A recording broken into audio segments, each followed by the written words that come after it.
બનાસકાંઠા જિલ્લાના દિયોદર ખાતે જિલ્લા પોલીસ વડા અક્ષયરાજ મકવાણાની અધ્યક્ષસ્થાને ગુજરાત નાણાં અધિનિયમ હેઠળ બેંક લોન ધિરાણ કેમ્પ યોજાયો।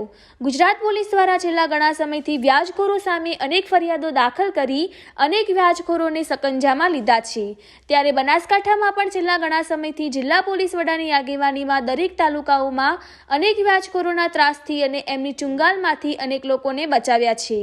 ત્યારે હવે નાના લોકો માટે બેંક લોન કઈ રીતે ધિરાણ લઈ શકે, કેવી રીતે લોનની ભરપાઈ કરવી જોઈએ તે અંગે માર્ગદર્શન સેમિનાર યોજવામાં આવ્યો હતો, જેમાં ઉપસ્થિત બનાસકાંઠા જિલ્લા પોલીસ વડા અક્ષયરાજ મકવાણા, દિયોદર નાયબ પોલીસ અધિક્ષક ડી.ટી. ગોહિલ દ્વારા જિલ્લા પોલીસ વડાને ફૂલદસ્તો આપી સન્માન કરવામાં આવ્યું હતું, જેમાં ઉપસ્થિત લોકોને જરૂરિયાત લોન કેવી રીતે મેળવી શકાય તે માટે પૂરતું માર્ગદર્શન આપવામાં આવ્યું હતું, જેમાં દિયોદર બેંક શાખાઓમાંથી અનેક બેંકોના મેનેજર તેમજ જિલ્લા ઉદ્યોગ કેન્દ્રના અધિકારીઓ પણ ઉપસ્થિત રહ્યા હતા।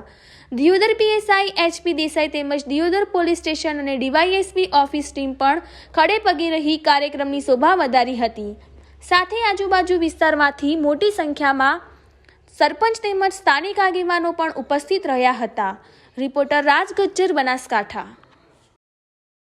આ મુહિમ રાખવામાં આવી છે, જેમાં અમે વ્યાજખોરોની વિરુદ્ધ એક કડક બની અને અમે એક્શન લઈ રહ્યા છીએ, પણ સાથે સાથે લોકોને ઓછા વ્યાજ દરે લોન મળી જાય એ માટે લોકોને વધારે જાગૃત કરવા માટે અમે અલગ અલગ એજન્સી જેવી કે જિલ્લા ઉદ્યોગ કેન્દ્ર, ગ્રામીણ વિકાસ બેંક, લીડ બેંક, વિવિધ સરકારી અન્ય બેંકો, સહકારી બેંકો, આ બધાને એક સાથે પ્લેટફોર્મ પર લઈ આવી લોકોને ઓછા વ્યાજે કેવી રીતના લોન મળી શકે એ માટેની માહિતી આપવામાં આવી હતી।